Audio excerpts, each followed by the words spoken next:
Hola, sean todos bienvenidos.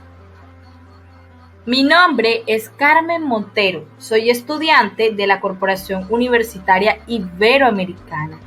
Vamos a conversar sobre el sistema nervioso periférico. ¿Qué esperas para acompañarme y sumarte a este maravilloso reto donde conoceremos el sistema nervioso periférico y sus componentes? Luces, cámara y acción.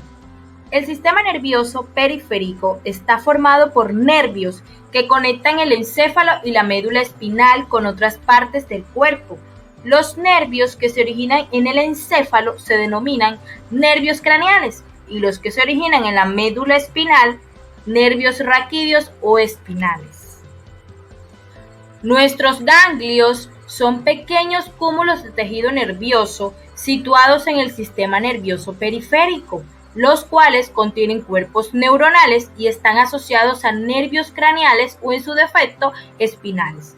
Los nervios son haces de fibras nerviosas periféricas que van a formar vías de información centrípeta y vías centrífugas. Vamos a conocer las vainas conjuntivas del nervio espinal. Resulta que nuestro tejido conectivo tiene relación directa con cada nervio. El epineuro envuelve al nervio en su totalidad y por el cual recibe la vascularización. Perineuro rodea un fascículo nervioso y endoneuro cubre una fibra nerviosa de manera individual. Interesante en este punto conocer la constitución del nervio espinal. Un nervio espinal está formado por dos raíces, una ventral motora y otra dorsal sensitiva. En el trayecto de la raíz dorsal se encuentra el ganglio espinal o ganglio de la raíz dorsal. El nervio espinal se divide a su vez en dos ramas, dorsal primaria o rama posterior y ventral primaria o rama anterior. ¿Y cuál es entonces el territorio de inervación de cada rama? La rama dorsal primaria lleva la inervación motora y sensitiva para la piel y los músculos del dorso de nuestro tronco, y la rama ventral primaria va a producir la inervación motora y sensitiva para el resto de nuestro cuerpo. Continuemos. ¿Cuál es el número de nervios espinales? Contamos con 31 nervios distribuidos, 8 cervicales, 12 torácicos, 5 lumbares, 5 sacros y 1 coxígeo. ¿Qué son los famosos plexos? Son combinaciones o reuniones de las ramas ventrales primarias de los nervios espinales en algunas regiones.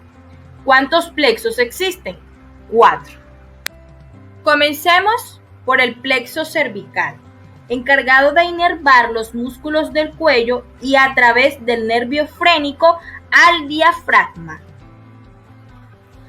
El plexo braquial es el encargado de inervar el miembro superior, como lo observamos en la imagen. Y nuestros plexos lumbares y sacros, ambos van a inervar el miembro inferior. Y nos encontramos con un dato curioso. ¿Sabías que los 31 pares de nervios espinales salen de nuestra columna a través de los agujeros de conjunción, excepto el primero que emerge entre el atlas y el hueso occipital? Los nervios espinales se designan y se enumeran según la región y nivel donde emergen de la columna vertebral. Hay 8 pares de nervios cervicales. Estos nervios se identifican de C1 a C8. 12 pares torácicos T1 a T12. 5 pares lumbares TL1 a L5. 5 pares sacros y un par de nervios coxígeos. ¿Pero qué son los nervios craneales? Al igual que los nervios raquídeos, son parte del sistema nervioso periférico y se designan con números romanos y nombres. Los números nos van a indicar el orden en que nacen los nervios del encéfalo, de anterior a posterior, y el nombre su distribución o función. ¿Sabías que los pares craneales presentan un origen real Es el núcleo del nacimiento del nervio dentro del encéfalo y un origen aparente, ese donde lo podemos ver y ubicar visualmente desde la periferia del encéfalo. En este gráfico les muestro de forma ilustrativa el origen aparente de cada uno de los nervios craneales.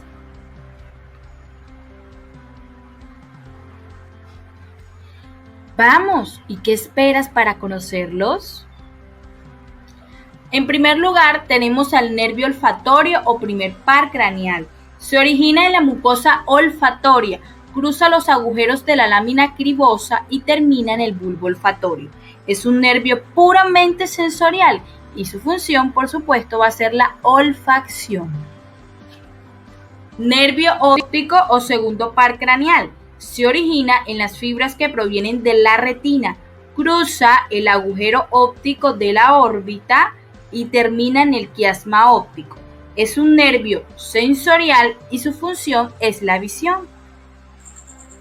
Nervio motor ocular común o tercer par craneal. Es un nervio mixto, aunque principalmente motor. La función motora somática permite el movimiento del párpado y determinados movimientos del globo ocular. La actividad motora parasimpática de este va a condicionar la acomodación del cristalino y la constricción de la pupila. Nuestro cuarto nervio craneal se denomina patético. Es un nervio mixto, aunque principalmente motor, cuya función motora va a permitir el movimiento del globo ocular. Nervio trigémino o quinto par craneal. Es un nervio de carácter mixto. La porción sensitiva transmite las sensaciones de tacto, dolor, temperatura y propiocepción de la cara. La porción motora va a inervar los músculos de la masticación. Continuamos con el nervio motor ocular externo o sexto par craneal. Es un nervio mixto, aunque principalmente motor, cuya función motora permite movimientos del globo ocular. Nuestro séptimo par craneal lo vamos a denominar nervio facial. Es un nervio mixto. La porción sensitiva transporta la sensibilidad gustativa de los 2/3 anteriores de la lengua. La porción motora somática inerva la musculatura de la mímica facial. La porción motora parasimpática inerva las glándulas salivares y lagrimales. A continuación, el octavo par craneal o nervio auditivo estatoacústico. Es un nervio mixto también, principalmente sensorial. La función principal es transportar los impulsos sensoriales del equilibrio y la audición. Seguimos entonces con el noveno par craneal, nervio glosofaríngeo. Es un nervio mixto. La porción sensorial transporta la sensibilidad gustativa de 1/3 posterior de la lengua. La porción motora somática inerva la musculatura que permite la elevación de la faringe durante la deglución. ¡Wow! Y vamos avanzando. Nuestro décimo par craneal, llamado nervio vago, es un nervio mixto. Su función sensorial es transportar la sensibilidad de la epiglotis, faringe, así como estímulos que permiten el control de la presión arterial y la función respiratoria. Vamos culminando. Nuestro par craneal número 11 o nervio espinal. Es un nervio mixto, principalmente motor, que inerva músculos deglutorios, el músculo trapecio y nuestro famoso músculo esternocleidomastoideo. Bien, y el último par craneal o número 12, llamado hipogloso, encargado de inervar la musculatura lingual. En esta ilustración les muestro de forma gráfica cada uno de los nervios o pares craneales que acabamos de observar según su función. Y después de haber estudiado cada una de las estructuras anteriores, observar su función, su distribución, su anatomía, es hora de que contemplemos unos nuevos protagonistas, denominados ganglios asociados. Y se preguntarán, ¿qué son los ganglios? Son estructuras que contienen los somas de las neuronas localizadas fuera del sistema nervioso central, las cuales dan lugar a parte de los axones que forman los nervios periféricos. Estos a su vez se dividen en ganglios periféricos sensitivos y ganglios vegetativos. Vamos a ver de qué se trata. En nuestros ganglios sensitivos o aferentes no se va a establecer ninguna sinapsis. Están formados por neuronas ganglionares sensitivas pseudomonopolares con una prolongación bifurcada. Una de las ramas se dirige hacia la periferia, terminando libremente o contactando con receptores de la piel, la musculatura, articulaciones o vísceras. Resulta que las neuronas de los ganglios sensitivos envían sus fibras hacia las distintas zonas del cuerpo. Las que son enviadas a la piel pueden terminar de forma desnuda o rodeadas por tejido conectivo. Estas terminaciones suelen captar información térmica o de dolor. Cuando abrazan a los folículos pilosos detectan tacto. Las encapsuladas pueden detectar estímulos mecánicos con diferentes características, presión, vibración. Ahora hablaremos sobre los ganglios vegetativos o eferentes, los cuales pertenecen al sistema nervioso autónomo. Contienen somas de las neuronas motoras que inervan los músculos lisos de las vísceras.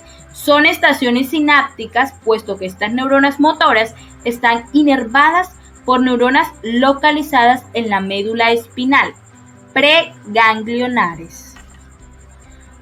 Veamos entonces su división. Los ganglios vegetativos los vamos a clasificar en simpáticos y parasimpáticos. Los ganglios del sistema nervioso simpático suelen estar localizados en su mayoría formando un cordón paralelo a la columna vertebral, al que le vamos a llamar cordón paravertebral, mientras que los parasimpáticos se sitúan mayoritariamente en las proximidades de los órganos que inervan. Importante resaltar que el sistema simpático está relacionado con una multitud de funciones, como el aumento del ritmo cardíaco, presión sanguínea, vasoconstricción y vasodilatación. Y como lo había mencionado antes, los ganglios parasimpáticos están formados por 4 ganglios parasimpáticos cefálicos y por numerosos ganglios que se encuentran próximos a las vísceras, denominados ganglios parasimpáticos yuxtaviscerales.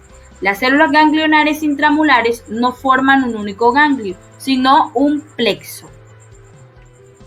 Nuestro fascinante sistema parasimpático lo vamos a relacionar con la conservación de la energía, la movilidad gastrointestinal, contracción de la vejiga, secreción, etc. Sus fibras van a liberar acetilcolina. Y después de haber descrito todo lo anterior, surge la pregunta de oro. ¿En algún momento estos sistemas compiten? Bueno, hay áreas donde se establece una competición entre el sistema simpático y parasimpático. Sí, como lo oyen.